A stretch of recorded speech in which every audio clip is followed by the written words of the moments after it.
இப்போ என்னென்னா பிஜேபிக்கு வந்து 20 சீட்ஸ் ஒதுக்கியிருக்காங்க ஏடிஎம்கே கூட்டணியில். நரேந்திர மோடி அவர்கள் வந்துட்டு போனாங்க. அப்புறம் தொடர்ச்சியாக இன்னும் நிறைய தடவை வருவாங்க அப்படின்றாங்க. அமித்ஷா வந்துட்டு போயிருக்காங்க.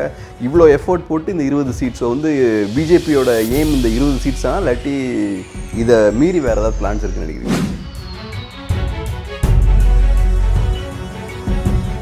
ஏடிஎம்கே பொறுத்த வரைக்கும் ஒரு பெரிய அட்வான்டேஜ் என்னென்னா, நீங்கள் நிறைய சீட்டு பிஜேபி கொடுத்தீங்கன்னா ஸ்ட்ரைக் ரேட் குறையும். ஏன்னு கேட்டிங்கன்னா, நம்ம லோக்சபா எலெக்ஷன்லேயே பார்த்தோம், ஏடிஎம்கே ஓட்ஸ் பிஜேபிக்கு ஷிஃப்ட் ஆகலை. அப்போ எவ்வளோ கம்மி சீட்டு கொடுத்து வச்சுக்கிறீங்களோ அவ்வளவும் உங்களுக்கு நல்லது. நீங்கள் அவங்களுக்கு தூக்கி 40 சீட்டை கொடுத்தீங்க, 50 சீட்டை கொடுத்தீங்கன்னா பிஜேபி கொடுக்குற ஒவ்வொரு சீட்டும் வந்து டிஎம்கே அட்வான்டேஜ். அதே தான் காங்கிரஸ் கொடுக்குற ஒவ்வொரு சீட்டும் ஏடிஎம்கே அட்வான்டேஜ்.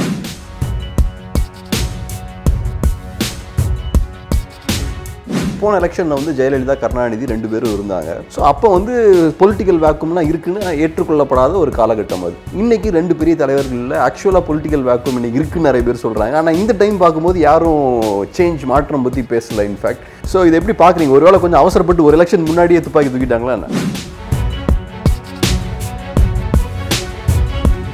மோடியை விட, அமித்ஷாவை விட சீனியரான லீடர் வந்து ஸ்டாலின். எமர்ஜென்சியில் அவர் சிறையில் கிட்டத்தட்ட 16 மாதங்கள் உள்ளே இருந்தவர். அமித்ஷாவும் மோடி ஒன்றும் ஜெயிலுக்கு போகல. எலெக்ஷன் டைமில் வந்துடாது தேர்ட் ஃப்ரண்ட்டுன்றது. இவங்க என்ன பண்ணுறாங்க, ஒரு தேர்தல் தோல்வி வந்தோன்னா அடுத்த தேர்தலில் 2 திராவிட கட்சியில் ஒரு கட்சியோட போய் சேர்ந்துடுறாங்க.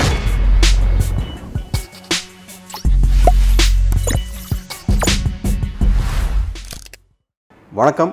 இன்றைக்கி நம்மளோட பத்திரிகையாளர் திரு மணி அவர்கள் இருக்காங்க. அரசியல் சார்ந்த நிறைய விஷயங்கள் நம்ம இன்றைக்கி அவரோட பேச போகிறோம். வணக்கம் சார். வணக்கம். இப்போ என்னென்னா பிஜேபிக்கு வந்து 20 சீட்ஸ் ஒதுக்கியிருக்காங்க ஏடிஎம்கே கூட்டணியில். நரேந்திர மோடி அவர்கள் வந்துட்டு போனாங்க. அப்புறம் தொடர்ச்சியாக இன்னும் நிறைய தடவை வருவாங்க அப்படின்றாங்க. அமித்ஷா வந்துட்டு போயிருக்காங்க. இவ்வளோ எஃபோர்ட் போட்டு இந்த 20 சீட்ஸை வந்து பிஜேபியோட எய்ம் இந்த 20 சீட்ஸ் தான், இல்லாட்டி இதை மீறி வேறு ஏதாவது பிளான்ஸ் இருக்குன்னு நினைக்கிறீங்களா? நீங்கள் கேட்குறது வந்து நான் எப்படி புரிஞ்சுக்கிறேன்னா, 20 சீட்டு ரொம்ப கம்மி, இதுக்காக மோடி, அமித்ஷாலாம் இவ்வளோ தூரம் வந்து மெனக்கட்டாங்கன்னு நீங்கள் கேட்குறீங்க. கரெக்ட். ஃபைன். அப்படி நீங்கள் பார்க்க வேண்டாம்னு எனக்கு தோணுது. It's not a bad deal. ஆங்கிலத்தில் சொல்கிறதுனா இது வந்து மோசமான டீல் இல்லை. ஆக்சுவலாக இது 1/10 சீட்ஸ் கூட கிடையாது. 234 அசம்பிளி கான்ஸ்டிடுவன்சியில் 24 சீட் வாங்கினா தான் நீங்கள் எதிர்க்கட்சி தலைவராக உட்கார முடியும். அப்படி பார்க்கும்போது கூட்டணியிலே இருந்தால் கூட வந்து இப்போ இவங்க 20 ஜெயிச்சா கூட எதிர்க்கட்சியில் உட்கார முடியாது. ஏன்னா வந்து 2011 ஜெயலலிதா தேமுதிக கூட்டணியில் தேமுதிகக்கு 41 சீட்டு கொடுக்கும்போது அவர் 29 சீட் கொடுத்து ஜெயிச்சு கூட்டணியில் இருந்தவர் தான் எதிர்க்கட்சி தலைவராக உட்காந்தார். திமுக 23 சீட்டு தான் ஜெயிக்க முடிஞ்சது. உங்களுக்கு வந்து எதிர்க்கட்சி தலைவராக கூட 23, 24 தான் அவங்க ஜெயித்தாங்க. எதிர்க்கட்சி கூட வர முடியல அவங்களால. அப்படி பார்க்கும்பொழுது வந்து இது ஒரு பேட் டீலாக நம்ம பார்க்கக்கூடாது. 20 சீட்ஸுன்றது ஒரு 2 வின் சுச்சுவேஷன் வாங்க. ஏடிஎம்கேக்கும் அது ஒரு கண்டெயின் பண்ணியிருக்காங்க. அது எப்படின்னு நான் சொல்கிறேன். பிஜேபிக்கும் வந்து இது மோசமான டீல் கிடையாது. எப்படின்னா, ஏடிஎம்கே பொறுத்த வரைக்கும் நீங்கள் பார்க்க வேண்டிய ஒரு விஷயம் என்னென்னு கேட்டிங்கன்னா, பப்ளிக் பர்செப்ஷனில் நாங்கள் பிஜேபி கிட்ட அடிப்பணிச்சிட்டோம், அடிமை ஆகிட்டோம், அடிமை அரசுன்னெலாம் திமுக தொடர்ந்து பிரச்சாரம் பண்ணுது. மோடியின் அடிமை தான் வந்து எடப்பாடியாருன்னு தொடர்ந்து பேசிகிட்டு இருக்காங்க. நாங்கள் பிஜேபி கிட்ட அடிமை ஆகலை, நாங்கள் அவங்களுக்கு 20 சீட்டு தான் கொடுத்துருக்கோம் அப்படின்ற அந்த ஒரு இதை பப்ளிக் பர்செப்ஷனை பில்டப் பண்ணுறதுக்கு. ஏன்னா டெஃபினெட்லி மைனாரிட்டிஸ் ஓட்டு ஏடிஎம்கே பிஜேபி அலையன்ஸ்க்கு வரப்போகிறது கிடையாது. நான் வந்து நிர்வாக ரீதியிலான உறவுகளுக்காக தான் வச்சுருக்க முடியும். நாங்கள் ஒன்றும் ஏடிஎம்கே தனித்துவமான கொள்கைகளை விட்டு கொடுக்கல. மைனாரிட்டிஸோட நாங்கள் வந்து கைவிட மாட்டோன்ற செய்திகளை எல்லாம் உணர்த்துறதுக்கு தான் வந்து பாமக விட கம்மி சீட்டு 20 சீட்டு கொடுத்துருக்காங்க. It's less than 10%. அதில் கொடுத்து கன்ஃபைன் பண்ணியிருக்காரு எடப்பாடியார். அது ஒன்று. ரெண்டாவது, ஏடிஎம்கே பொறுத்த வரைக்கும் ஒரு பெரிய அட்வான்டேஜ் என்னென்னா, நீங்கள் நிறைய சீட்டு பிஜேபி கொடுத்தீங்கன்னா ஸ்ட்ரைக் ரேட் குறையும். ஏன்னு கேட்டிங்கன்னா, நம்ம லோக்சபா எலெக்ஷன்லேயே பார்த்தோம், ஏடிஎம்கே ஓட்ஸு பிஜேபிக்கு ஷிஃப்ட் ஆகலை. மைனாரிட்டிஸ் ஓட்ஸு ப்ளஸ் ஏடிஎம்கேல இருக்கக்கூடிய திராவிடியன் மைண்டில் இருக்கக்கூடிய ஓட்டர்ஸ் இன்னமும் இருக்காங்க. அதை வந்து திமுகவில் இருக்கக்கூடிய பலர் அதை ஒப்புக்கொள்ள மாட்டார்கள். ஏடிஎம்கே ஒரு திராவிட கட்சி இல்லைன்னா ஏகடிஎம் பேசுவார்கள். ஆனால் அப்படி சொல்லாதீங்க. இன்னமும் வந்து ஏடிஎம்கேவும் வந்து திமுக மாதிரி அடிப்படையான பல விஷயங்களில் வந்து ஒரு திராவிடியன் பார்ட்டி தான். அது வந்து உங்களுக்கு வந்து பெரியார் கொள்கைகளை இது பண்ணுறதுலே ஆகட்டும், அண்ணாவோட கொள்கைகளை எடுத்துகிட்டு போகிறதே ஆகட்டும், சுருக்கமாக சொல்கிறோன்னா நான் பிராமின் எம்பவர்மெண்ட். நீங்கள் பெரியார் அண்ணான்லாம் போய் பெரிய ரோமங்களை பிளக்கக்கூடிய விவாதத்தில் இறங்க வேண்டிய அவசியம் கூட கிடையாது. நான் பிராமின் எம்பவர்மெண்ட்டில் ஏடிஎம்கேவும் டிஎம்கேக்கு ஈக்குவலான ஒரு கட்சியாக தான் நாம் பார்க்கணும் நம்ம. ஆகவே அந்த கோர் திராவிடியன் வேல்யூஸ் இருக்குது பார்த்தீங்களா, அதில் இன்னமும் நிற்கக்கூடிய ஒரு கட்சி தான் வந்து ஏடிஎம்கே நான் பார்க்குறேன். நான் அப்படி இருக்கும் பொழுது வந்து ஏடிஎம்கேவோட ஓட் பேங்க் வந்து அவங்க எப்போயுமே டிஎம்கே ஓட் பேங்க்கை விட கூட தான் ஏடிஎம்கே ஓட் பேங்க். ஹிஸ்டாரிக்கலாக 72 எம்ஜிஆர் கட்சி ஆரம்பித்ததுலேருந்து இன்னும் 19 அது சரிஞ்சு போச்சு. அது வந்து அந்த ஏடிஎம்கேயோட கோர் ஓட் பேங்க் வந்து அதில் வந்து திஸ் இன்க்ளூட்ஸ் ஆதி திராவிடர்கள், to large extent minorities especially Muslims, அப்புறம் வந்து அவங்க மற்ற சமூகத்தை சார்ந்தவர்கள் எல்லாரும். இதில் வந்து உங்களுக்கு இந்த மைனாரிட்டிஸ் ஓட்ஸ் என் மாதம் வந்து பிஜேபிக்கு ட்ரான்ஸ்ஃபர் ஆகாது ஏடிஎம்கேவோட ஓட் பேங்க்கில். அப்புறம் ஆன்டி பிஜேபி மூடில் இருக்கக்கூடிய மக்கள் கம்யூனிட்டிஸ் இருக்காங்க பிஜேபியில் ஏடிஎம்கே ஓட் பேங்க்கில், அந்த ஓட்ஸ் பிஜேபிக்கு ட்ரான்ஸ்ஃபர் ஆகாது. அப்போ நீங்கள் ஆனால் அதே நேரத்தில் பிஜேபி ஏடிஎம்கே கழட்டி விடவும் முடியாது. அப்போ எவ்வளோ கம்மி சீட்டு கொடுத்து வச்சுக்கிறீங்களோ அவ்வளவும் உங்களுக்கு நல்லது. நீங்கள் அவங்களுக்கு தூக்கி 40 சீட்டை கொடுத்தீங்க, 50 சீட்டை கொடுத்தீங்கன்னா டிஎம்கே வந்து ஒவ்வொரு இடத்துலையும் அது வந்து பிஜேபி வல்னரபிளாக இருக்கும். ஏன்னு கேட்டிங்கன்னா டிஎம்கே வில் அதாவது வந்து தேவில் எப்படி சொல்கிறது, like a vulture, they'll capture it and go it away. So பிஜேபிக்கு வந்து எவ்வளவு கம்மி சீட்டு கொடுக்குறோமோ அவ்வளவும் வந்து ஏடிஎம்கே அலைன்ஸுக்கு நல்லது. நம்ம டிஎம்கே விக்டரியை தடுக்க முடியும். லுக், நாங்கள் வந்து ஏடிஎம்கே களத்தில் நின்று டிஎம்கேவோட சண்டை போட்டு டிஎம்கேவை வீழ்த்துறதுக்கான வெற்றி வாய்ப்புகள் பிஜேபி கொடுத்தோன்னா குறைவுன்றதை ஏடிஎம்கே பிஜேபிக்கு கண்டிப்பாக கன்வின்ஸ் பண்ணியிருக்கோம். பிஜேபிக்கே அது தெரியும். ரைட். இப்போ நீங்கள் சொன்னது போல் 20 சீட்டுன்றது ரெண்டு தரப்புக்கும் இட்ஸ் அ வின்-வின் சிச்சுவேஷன், ஏற்றுக்கொள்ளக்கூடிய ஒரு நம்பர் தான் அப்படின்றது சொன்னீங்க. அப்படி தான் அது பார்க்கப்படுது. அது ஓகே, அது புரிஞ்சிக்க முடியுது. ஆனால் எனக்கு என்ன கேள்வினா, இப்போ நாட்டோட பிரதமர் அமித்ஷா இவங்கெல்லாம் ரெகுலராக நம்ம தமிழ்நாட்டுக்கு இவ்வளோ ஃபோக்கஸ் கொடுத்து இங்கே ஒர்க் பண்ணுறாங்க அப்படின்னா இந்த 20 சீட்ஸ்க்காக ஒர்க் பண்ணாங்க. ஸோ அதுதான் என்னோட கேள்வி. இல்லை சார், நீங்கள் அந்த 20ன்றதை குறைச்சி மதிப்பிட வேணாம். எங்கேருந்து அவங்க ஆரம்பிக்கிறாங்கன்னு பாருங்கள். 0லேருந்து 20க்கு வந்திருக்கு. See the party is very very maker presence in Tamil Nadu. BJP has got a maker very very marginal player இன் தமிழ்நாடு. அவங்க எவ்வளோ தான் ஊதி பெருசாக்குனாங்கனாலும் அவங்களோட வாக்கு வங்கி என்பது it is less than 3%. So national leadership பொறுத்த வரைக்கும் இந்த 20 வந்து சீரியஸாக டெஃபினட்டாக அவங்களுக்கு வந்து ஹார்ட் பர்னிங்ஸ் இருக்காதுன்ற நான் அது நான் சொல்ல வர பாயிண்ட் என்னென்னா, எங்கேருந்து நம்ம ஆரம்பிக்கிறோன்றது முக்கியம். இப்போ ப்ரெசன்ஸே இல்லாத ஒரு பார்ட்டிக்கு அசம்பிளியில் 0, 3 எலெக்ஷனாக நீ 0 அசம்பிளியில். 2001 அசம்பிளிக்கு பிறகு 2006 அசம்பிளி 0, 2011 0, 2016 0, பார்லிமெண்ட்டில் 0. பார்லிமெண்ட்டில் மோடி 1.0லையாவது பொன் ராதாகிருஷ்ணன் ஜெயிச்சார். மோடி 2.0ல் வந்து 283 சீட்டு 303 சீட்டாக மாறுது. தமிழ்நாட்டில் 0, 4 கட்சி கூட்டணி இருந்தும் 0, 0லேருந்து 20 வருது. இல்லை, எதுக்காக நான் கேட்குறேன்னா, நிறைய இன்டர்வியூஸை வந்து இந்த லாஸ்ட் 6 மந்த்ஸில் பார்க்கும்போது என்னென்னா ஏடிஎம்கேவை டேக் ஓவர் பண்ணுற முயற்சி நடக்குதுன்ற கருத்துக்கள் நிறைய பேர் பகிர்ந்தாங்க. இப்போ நீங்கள் கூட சொல்லியிருந்தீங்க பீகாரில் நடந்த அதே விஷயம் கூட தமிழ்நாட்டில் நடக்கிறதுக்கான வாய்ப்பு இருக்குது. நீங்கள் இந்த 20 சீட்ஸ் பார்க்கும்போது அதுக்கான முயற்சி எதுவும் நடந்த மாதிரி இல்லையா? 20 சீட்ஸ்ன்றது ஓகே, நார்மல், நேச்சுரல் இல்லையா சார்? 20 சீட்ஸ் கொடுத்தும் டேக் ஓவர் பண்ண முடியும். தயவு செஞ்சு அதை புரிஞ்சுக்கோங்க. டேக் ஓவர் பண்ணுறதுக்கு in fact less numbers are much more easier. பிஜேபியில் ஜெயிக்கிற ஒரு 120 பேர் ஜெயிக்கிறான்னு வச்சுக்கோங்களேன், ஒரு கற்பனையாக வச்சுப்போம். அவர் ஜெயிக்க போகிறதில்ல என்னை பொறுத்த வரைக்கும். This government is on its way அவுட்ன்றது தான் என்னோட assessment. I may be wrong, but this is my assessment as of now. With all my experience I am telling. Double incumbency and all other factors நம்ம பேசினது. But நம்ம கணிப்பு தவறாக போகுதுன்னு வச்சுக்கோங்க. மக்கள் தீர்ப்பு மகேசன் தீர்ப்பு, ஃபைன். இப்போ ஒருவேளை ஏடிஎம்கே ஜெயிக்குது, 120 சீட்டு ஜெயிக்கிறாங்கன்னு வச்சுக்கோங்க, 100 சீட்டு ஜெயிக்கிறாங்கன்னு வச்சுக்கோங்களேன், 90 சீட்டு ஜெயிக்கிறாங்கன்னு வச்சுக்கோங்க, இவங்க 10 சீட்டு ஜெயிக்கிறாங்கன்னா கூட பிஜேபி கூட்டணி கட்சியெல்லாம் வச்சு அந்த 90 பிஜேபியை மாற்றுறது ஈஸி.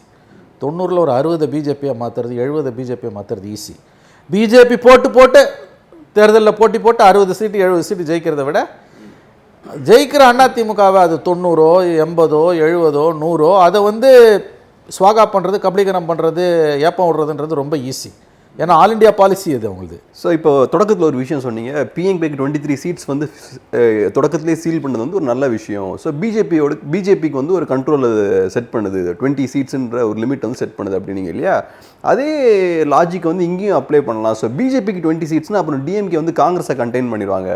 காங்கிரஸும் national party, BJP national party, பவரில் இருக்கிற பிஜேபிக்கு 20 சீட்ஸ்னால் காங்கிரஸுக்கும் சம்வேர் அரவுண்ட் 18 to 23 செட் பண்ணிடுவாங்க. ஸோ காங்கிரஸை கண்டெயின் பண்ணுறதுக்கு இந்த மூவ் வந்து யூஸ்ஃபுல்லாக இருக்கும்னு பார்த்துருப்பாங்க அப்படின்றாங்க. எப்படி பார்க்குறீங்க? இல்லை, எனக்கு என்னமோ காங்கிரஸை கண்டெயின் பண்ணுறதுக்கு இதெல்லாம் பிஜேபி செய்ய வேண்டிய அவசியமே கிடையாது. ஆல்ரெடி டிஎம்கே இஸ் கண்டெயின்டு த காங்கிரஸ். காங்கிரஸுக்கு வந்து 24 சீட்டுக்கு உள்ளே முடிச்சிடுவாங்க, அதிகபட்சம் 24 சீட்ஸ்ன்றாங்க. அஃப்கோர்ஸ் இது எல்லாமே வந்து உங்களுக்கு கன்ஃபார்ம் ஆகிற வரைக்கும் நம்ம எதுவும் சொல்ல முடியாது. பிஜேபிக்கு 20 கொடுக்கறதால காங்கிரஸுக்கு 30 கொடுக்காம 25 கொடுப்பாங்க, 24 கொடுப்பாங்கன்னா நான் பார்க்க விரும்பலை. அஸ்யூமிங் தட் இப்படி வச்சுக்கோங்க, ஏடிஎம்கே வந்து ஒருவேளை பிஜேபிக்கு 27 கொடுத்துருந்ததுன்னு வச்சுக்கோங்களேன், the all powerful mighty Modi and Amit Shah combine pressure. அவங்க நினச்சாங்க நான் வாங்குறது அவ்வளோ பெரிய கஷ்டம் கிடையாது. அவங்க விரும்பி தான் இந்த 20 ஏற்றுக்கிட்டு இருக்காங்க. ஏன்னா நான் திரும்ப திரும்ப சொல்கிறேன், நீங்கள் நிறையா சீட்ஸ் வாங்கினீங்கன்னா தோப்பீங்க, ஓட்ஸு கீழே ட்ரான்ஸ்ஃபர் ஆகாது, ஏன்னா பார்ட்டி வளரல இன்னமும். இப்போ அதை காமிச்சு காங்கிரஸை கன்ஃபைன் பண்ணுறதுக்கு, டிஎம்கேக்குள்ளே காங்கிரஸை கன்ஃபைன் பண்ணுறதுக்கு அவங்க 20க்கு ஒத்துக்கிட்டாங்கன்றது தவறான வாதம். ஆல்ரெடி டிஎம்கே கன்ஃபைன் பண்ணிடுச்சு காங்கிரஸை. இந்த இழுபறிக்கு காரணமே அதுதான். 18 சீட்டு தான் ஆஃபர் பண்ணியிருக்காங்க. அது அநேகமாக 24 or 25 முடியலான்னு இன்றைக்கி மதியம் வரைக்கும் நம்ம கிடைக்கிற தகவல். அஃப்கோர்ஸ் தீஸ் திங்ஸ்க்கு ஒன்று, ஏன்னா இந்த விஷயத்தை நம்ம ப்ரெடிக்டே பண்ண முடியாது.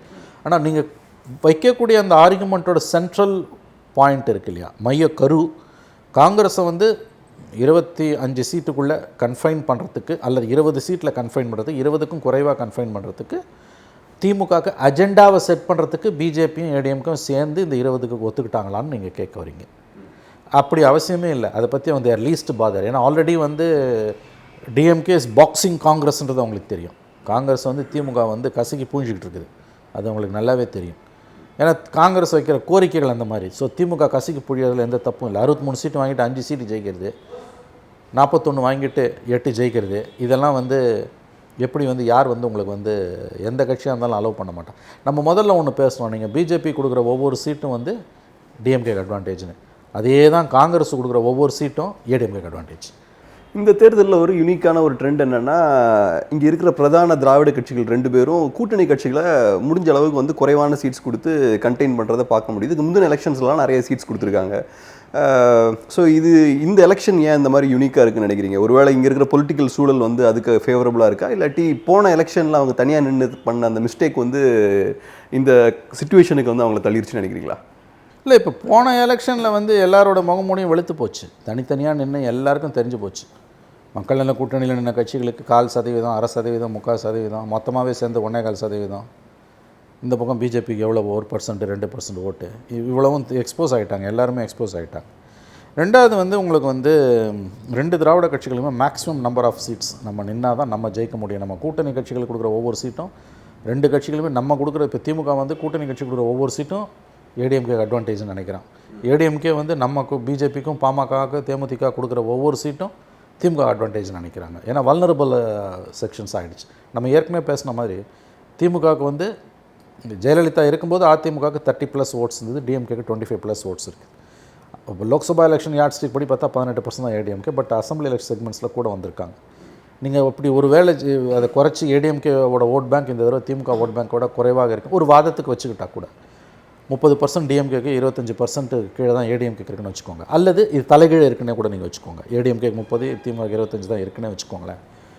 இந்த 2 கூட்டணியில் இருக்கக்கூடிய பெரிய கட்சிக்கு, for example you take DMK alliance, டிஎம்கேக்கு 25% ஓட்டு. நான் இது ஒரு உதாரணத்துக்கு தான் சொல்கிறேன். அந்த டிஎம்கே ஏடிஎம்கேன்றது மாறி கூட இருக்கலாம் அந்த பொசிஷன். 25% டிஎம்கேக்கு ஓட் பேங்க் இருக்குது. அந்த கட்சியில் இருக்கக்கூடிய பெரிய கட்சி எதுன்னா கூட்டணியில் காங்கிரஸ். காங்கிரஸ் கட்சியோட ஓட் பேங்க் 4%. That is 6%. 6 நாள் 24, 6%, 6 டைம்ஸ் கீழே இருக்குது. பிஜேபி சொல்லவே தேவையில்லை. 30% ஏடிஎம்கே இருக்குன்னா 3% BJP. That is 1/10 of that alliance. நீங்கள் இந்தியாவில் மற்ற மாநிலங்களில் இருக்கக்கூடிய கட்சிகளை பார்த்தீங்கன்னா இந்த மேசிவ் டிஃப்ரென்ஸ் இருக்காது. இப்போ நீங்கள் பார்த்தீங்கன்னா 30% ஒரு கட்சிக்கு பிஜேபிக்கு இருக்குன்னா, பிஜேபியோட கூட்டணியில் இருக்க ஜனதா தள் யுனைடெடுக்கு 17% இருக்கும். அந்த மாதிரியான சுச்சுவேஷன் வந்து இங்கே தமிழ்நாட்டில் இல்லை. இது ஒரு யூனிக் சுச்சுவேஷன். உங்களுக்கு வந்து இப்போ சிவசேனாவோட பிஜேபி நின்றுது. பிஜேபியோட வாக்கு வங்கி வந்து எவ்வளோ இருக்குதோ அதில் வந்து கிட்டத்தட்ட வந்து ஒரு 40% வந்து சிவசேனா, 50% அது சிவசேனாக்கு இருக்கும். ஆனால் இன்றைக்கி இங்கே தமிழ்நாட்டில் இருக்கக்கூடிய நிலைமை யூனிக் சுச்சுவேஷன் இது. ஏடிஎம்கே அண்ட் டிஎம்கேக்கு இப்போ டிஎம்கேக்கு 25% ஓட் ஷேர்னா, பிரதான மேஜர் காம்போனண்ட்டான காங்கிரஸுக்கு 4%, விசிகேக்கு 1%, left parties 1%, MDMK 1%, less than 1%. இது கூட்டினா கூட they are not even 1/4 of the parent party. That is a major big brother. அதே தான் நீங்கள் இவங்கக்கிட்ட யாருக்கிட்ட பிஜேபியில் ஏடிஎம்கே அலையன்ஸில் 3%ன்னா பாமகவுக்கு 4 to 5%, தேமுதிகலாம் 1%. அப்போ கூட்டி கழிச்சா கூட that is not coming to not even 1/3. இது வந்து ஒரு யூனிக் சுச்சுவேஷன். ஏன் வந்து 2 பேரும் இழுத்துக்கிறாங்கன்னா 1%, 1.5%, 2%ல் தோக்குறாங்க, ஜெயிக்கிறாங்க, அதனால் இழுத்துக்கிறாங்க. நம்ம திரும்பவும் சொல்கிறோம், மற்ற மாநிலங்களில் இந்த ஒரு கான்ட்ரடிக்ஷன், இந்த ஒரு யூனிக்னஸ் இருக்காது. தொடக்கத்தில் நீங்கள் சொன்னீங்க இல்லையா, இப்போ தேர்ட் ஃப்ரண்ட் வந்து போன எலெக்ஷனில் வந்து கம்ப்ளீட் ஃபெயிலியராக போய் முடிஞ்சது. இந்த எலெக்ஷனில் பார்க்கும்போது கமலஹாசன் ஒரு 3வது அணி உருவாக்குற முயற்சியில் வந்து ஈடுபட்டிருக்காரு. அதை எப்படி பார்க்குறீங்க? மக்கள் வந்து போன எக்ஸ்பீரியன்ஸையும் அவங்க கண் முன்னாடி வந்துட்டு தான் போகும். அதை தாண்டி இந்த தடவை தேர்ட் ஆல்டர்னேட்டிவ் வந்து ஒரு சீரியஸான ஃபோர்ஸாக பார்ப்பாங்களா? You should reach the goal post which is 30%. 30% reach பண்ணால் தான் நீங்கள் ஒரு சீட்டாவது ஜெயிப்பேன், நீங்கள் ஒரு சீட்டாவது வெற்றி பெற முடியும்.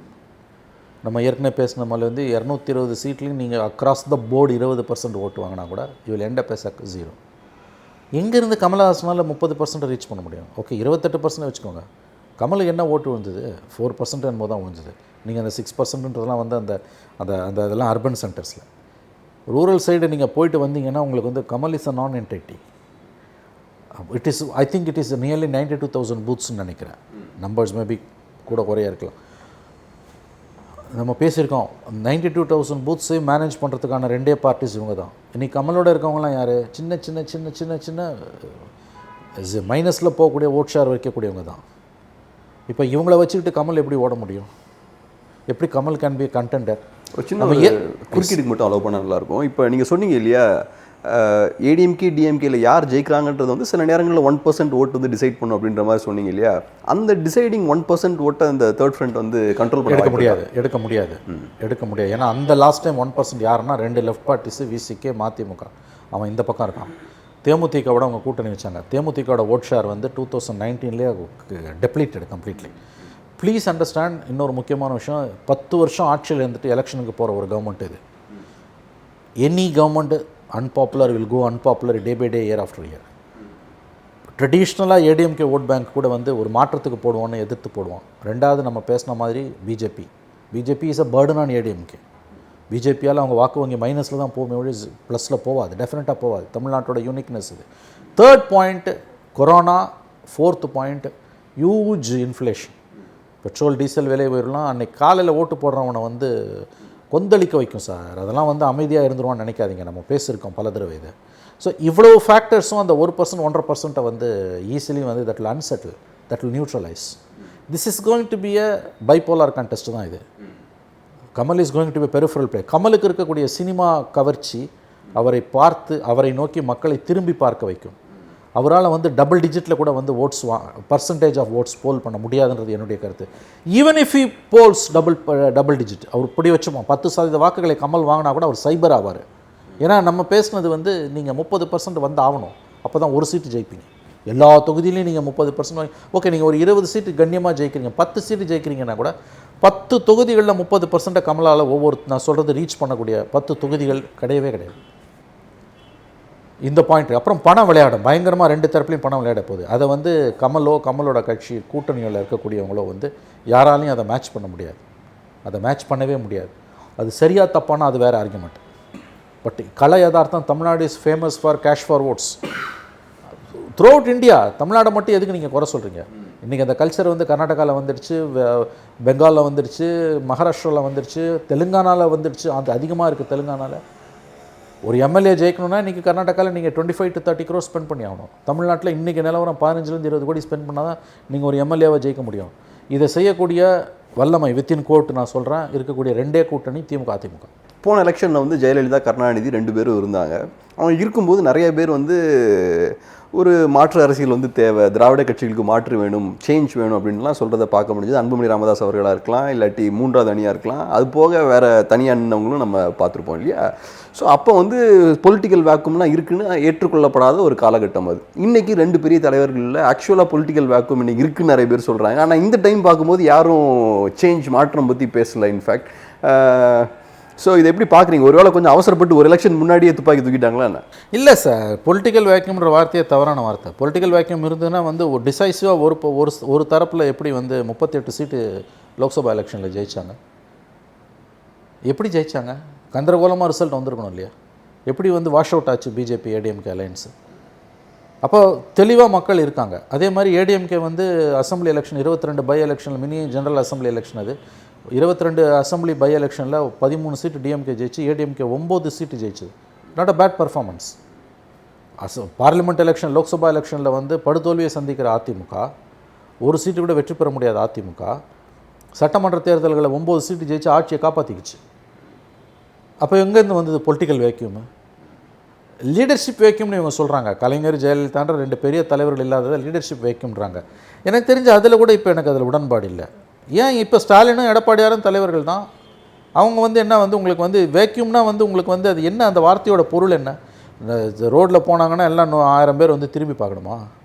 ஏன் ஸ்டாலின் வந்து கலைஞர்கிட்ட வந்து 45 வருஷமாக இருந்தவர். இன்றைக்கி நான் சொல்கிறேன் உங்களுக்கு வந்து மோடியை விட, அமித்ஷாவை விட சீனியரான லீடர் வந்து ஸ்டாலின். எமர்ஜென்சியில் அவர் சிறையில் கிட்டத்தட்ட 16 மாதங்கள் உள்ளே இருந்தவர்.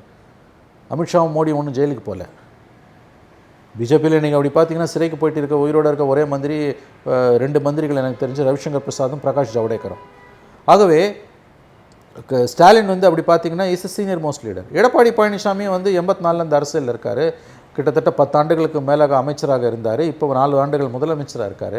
எதை வந்து நீங்கள் எதை வந்து இல்லை, அதான் அஃப்கோர்ஸ். இப்போ என்னன்னா, இப்போ வேக்கம் இருக்கா இல்லையா அப்படின்றது வந்து டெஃபினட்டாக டிபேட்டில் அது மேபி ஒவ்வொருத்தங்களுக்கு ஒவ்வொரு பெர்செப்ஷன் இருக்கலாம். அப்படின்ற பாயிண்ட் என்னென்னா, போன எலெக்ஷனில் மாற்றத்துக்கான ஸ்பேஸ் இருக்குன்னு நினச்சவங்க வந்து ஆக்சுவலாக இந்த எலெக்ஷனில் அதை சூஸ் பண்ணிருக்கணும். இந்த எலெக்ஷனில் தான் அவங்களோட பாயிண்ட் ஆஃப் வியூவில் பார்த்தா இந்த எலெக்ஷனில் தான் ஸ்பேஸ் இருக்குது.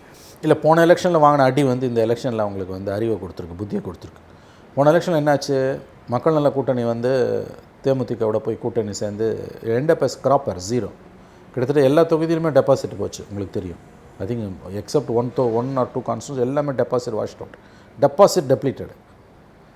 இந்த பக்கம் மாற்றம் முன்னேற்றம் அன்புமணி காலி. அதுவும் 2 பேருக்குமே நம்ம ஏற்கனவே ஒரு விஷயம் பேசியிருக்கோம் மிஸ்டர் கேப்ரியல். அதாவது இந்த தேர்ட் ஃப்ரண்ட் ஆப்ஷன் திமுக அதிமுகவோட மாற்றுன்றது ஹிஸ்டாரிக்கலாக ஒரு தேர்தல் தான் தாங்குது. 2வது தேர்தலில் அவங்க புரண்டு எதிரணிக்கு போயிடுறாங்க. நான் சொன்னேன் உங்களுக்கு, மூப்பனார் விஷயத்தை நான் உங்களுக்கு சொன்னேன். 96 தமாக ஆரம்பித்த மூப்பனார், ஜெயலலிதாவின் ஊழலை எதிர்த்து தமிழ் மாநில காங்கிரஸ் ஆரம்பித்த மூப்பனார், அதே ஜெயலலிதாவுடன் 2001 போய் சேர்ந்தார். 23 சீட்டு ஜெயித்தார். 7 சீட்டு காங்கிரஸ் ஜெயிச்சது. மாற்றத்தை கொடுக்க முடியல அவரால். விஜயகாந்த் 2006 நான் தான் மாற்றுன்னு வந்த ஒரு தோல்வி சந்தித்து அவர் மட்டும் ஜெயிச்சு 2011 அவர் போய் ஏடிஎம்கேவோட சேர்ந்தார். அவர் பண்ண பெரிய தப்பு, 2016 திமுகவோட சேர்ந்துருந்தாருன்னா இன்றைக்கி அவரோட பார்கெனிங் பவர் அதிகமாக இருக்கும். அவர் 2016 போய் மக்கள் நல கூட்டணியோடு சேர்ந்து அவரோட ஆக்சுவல் எப்போயுமே நீங்கள் உங்கள் வீக்னஸை வெளியில் காமிச்சக்கூடாது, அவர் காமிச்சிக்கிட்டார். சைபர் ரைட்ஸ் இன்றைக்கி அதிமுக அவரை பாடாப்படுத்துறதுக்கு காரணம் இதுதான். இதில் வந்து உங்களுக்கு வந்து அந்த ஆல்டர்னேட்டிவ்ன்றது கலைஞரும் ஜெயலலிதாவும் உயிரோடு இருக்கும்போது மாற்றம் பேசினாங்க, தேர்ட் ஃப்ரண்ட் பேசினாங்க. ஏன் இன்றைக்கின்னா அது அவ்வளோ சுலபமானது அல்ல என்பது அவர்களுக்கு தெரிகிறது. 2வது எலெக்ஷன் டைமில் வந்துடாது தேர்ட் ஃப்ரண்ட்டுன்றது. 5 வருஷம் நீங்கள் களத்தில் ஒர்க் பண்ணி கடுமையாக ஒர்க் பண்ணி போகணும், ஒரு தேர்தலை தியாகம் பண்ணணும். இவங்க என்ன பண்ணுறாங்க, ஒரு தேர்தல் தோல்வி வந்தோன்னா அடுத்த தேர்தலில் 2 திராவிட கட்சியில் ஒரு கட்சியோட போய் சேர்ந்துடுறாங்க. இதைத்தான் மூப்பனார் பண்ணார், இதை தான் விஜயகாந்த் பண்ணார். கமலஹாசன் அரசியலில் வந்து அவர் நீடிச்சிருந்தார்னா இப்போ இந்த எலெக்ஷனில் அவர் தோல்விக்கு பிறகு அவர் வந்து கட்சி ஓரளவாக வளரணும்னா அவர் அரசியலில் தொடர்ந்து நீடிப்பார். ஆனால் 2026 வந்து அவர் போய் ஏதாவது ஒரு கட்சியோடு சேர்ந்தார்னா அவரால் ஷேப்பப் பண்ண முடியும். அவர் வந்து மறுபடியும் இந்த தேர்ட் ஃப்ரண்ட் ஆப்ஷனுக்கு போனார்னா வாஷ் அவுட் ஆகிடும். இப்போ தேமுதிகவும் கடுமையாக சீட் நெகோசியேஷனில் இன்வால்வ் ஆகிறத பார்க்க முடியுது. ஒரு யூனிக்கான விஷயம் என்னென்னா, அவங்களுக்குன்னு ஒரு தனியான ஒரு ஸ்டைல் ஆஃப் நெகோசியேஷன் இருக்குது. எப்போவுமே போன எலெக்ஷன்லையும் சரி இந்த எலெக்ஷன்லையும் சரி ஒரு சத்தம் கிரியேட் பண்ணக்கூடிய ஒரு ஸ்டைல் ஆஃப் நெகோசியேஷன் இருக்குது. 15 சீட்ஸ் அப்படின்ற மாதிரி பேச்சு அடிபட்டு இருக்குது, +1 ராஜ்யசபா சீட்டுன்றாங்க. ஸோ எப்படி நீங்கள் அவங்களுக்கு ஃபேர் நம்பர்னா எது இருக்குன்னு நினைக்கிறீங்க தேமுதிக? சார், இப்போ அவர் வந்து நம்ம ஏற்கனவே பார்த்துருக்கோம். அவர் வந்து 2005 கட்சி ஆரம்பித்து 2006 வந்து அவர் மட்டும் ஜெயித்தார். 2009 தான் பீக் 10% போச்சு உங்களுக்கு வந்து. இன்ஃபேக்ட் அப்போ அக்ராஸ் த ஸ்டேட் எல்லா இடத்துலையும் பட்டி தொட்டியெல்லாம் வந்து தேமுதிக கொடி பறந்தது. அந்த மாதிரி வந்து நீங்கள் பாமகவை விசிகேவை கூட சொல்ல முடியாது. பாமகவையும் விசிகேவையும் நார்தன் பெல்ட்டில் தான் கன்ஃபைன் பண்ணணும். 1 இயர் பெல்ட்லேயும் இந்த பக்கம் நார்தன் தமிழ்நாட்டில் தான் திருமாக்கெல்லாம் கூட உங்களுக்கு வந்து. அங்கே போயிட்டிங்கன்னா சதர்ன் சைடில் கிருஷ்ணசாமி.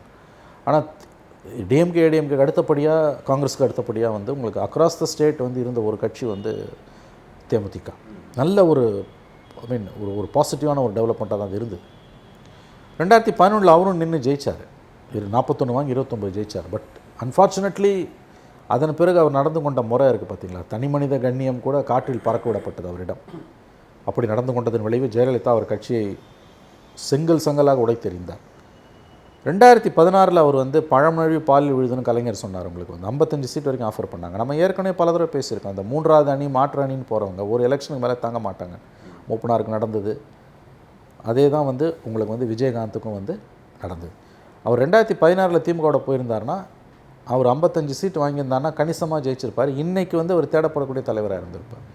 அன்றைக்கே அவர் கோட்டை விட்டுட்டு மக்கள் நல கூட்டணியோட போனது விளைவு 1% ஓட்டு அவர் எக்ஸ்போஸ் ஆகிட்டார். இவ்வளோ தான் 10% வந்து 1% ஆகிடுச்சு.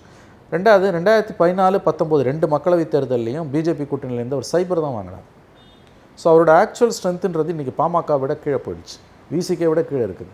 அதனுடைய விளைவு தான் வந்து இன்றைக்கி ஏடிஎம்கே அவரை இப்படி நடத்துது. அதுவே தேமுதிக வந்து எனக்கு தெரிஞ்ச இந்த எலெக்ஷனில் உங்களுக்கு 15 கொடுத்தாங்கன்னா அதுவே அதிகம், அது வாஷ் அவுட் ஆகும். கட்சி கீழே வந்து ஆல்மோஸ்ட் பார்ட்டியோட ஆர்கனைசேஷன் ஸ்ட்ரக்சர் ஆகட்டும், ஓட் பேங்க் ஆகட்டும், ரெண்டுமே டெஸ்ட்ராய்டாக இருக்குது. என்னை பொறுத்த வரைக்கும் அது இட் இஸ் கொலாப்ஸ்ன்னு தான் எனக்கு தோணுது. ஸோ அதை நீங்கள் சொன்னது போல் என்னென்னா, இப்போ டிவியில் வர செய்திகள் என்னென்னா அஃபிஷியல் அனௌன்ஸ் பண்ணல, பட் ஏடிஎம்கே சைட்லேருந்து 15 சீட்ஸ் வந்து ஆஃபர் பண்ணியிருக்காங்க அப்படின்ற ஒரு செய்தி வந்து வந்துட்டுருக்கு. ஸோ இப்போ தேமுதிக கையில் ஓட்ஸ் எதுவுமே இல்லைனா ஏன் இவ்வளோ பெரிய நம்பர் ஆஃபர் பண்ணல? அது அவர் எடப்பாடியார் என்ன ஃபீல் பண்ணுறாருன்னா, ஒரு 20லேருந்து 22 தொகுதிகள், அதிகபட்சம் 25ன்றாங்க. ஏன்னா கொங்கு பகுதியில் அவங்க நிறைய ஓட்ஸ் இருக்கு. இல்லை அப்படி தான் அது முந்தி இருந்தது, இப்போ இல்லை. பட் எடப்பாடியார் வந்து பர்சனலாக அவர் வந்து தேமுதிகவை தக்க வச்சுன்னு விரும்புகிறாரு. ஏடிஎம்கேக்குள்ளே பலருக்கும் அதில் விருப்பம் இல்லை. ஒரு இப்படி வச்சுக்கலாம், ஒரு 20 சீட்ஸ், டெஃபினெட்லி 20 சீட்ஸில் வந்து விஜயகாந்துக்கு வந்து ஒரு 2000 ஓட்ஸ் குறையாமல் இருக்குது. இது வந்து ரொம்ப ஹார்ட் எலெக்ஷன், டஃப் எலெக்ஷனாக இருக்கிறதுனால 1% 2% கூட வந்து ஸ்விங் ஆகலான்றதுனால அவர்களை கையில் வச்சுன்னு அவர் விரும்புகிறாரு. அதுதான் ரீசன். மற்றபடி ஏடிஎம்கேல பெரும்பாலானவங்களுக்கு தேமுதிக வைத்துக்கொள்ள விருப்பம் இல்லைன்னு தான் தகவல் சொல்கிறாங்க. எனவே இன்னும் 2-3 நாளில் செட்டில் ஆகிடும். நான் ஐ திங்க் டிஎம்டிகேவை ஏடிஎம்கே ரீட்டைன் பண்ணிக்கும் தான் எனக்கு தோணுது. ஏடிஎம்கேக்கு வந்து தேமுதிக தவிர்க்க முடியாத சக்தியாக இருந்ததுன்னா அவங்க 5 சீட் தாராளமாக கொடுப்பாங்க. பட் அது 5 சீட்டுக்கு ஒர்த்தா அவர் எவ்வளோ ஜெயிப்பாங்கிறது தட்ஸ் அ டிஃப்ரெண்ட் டிபேட்.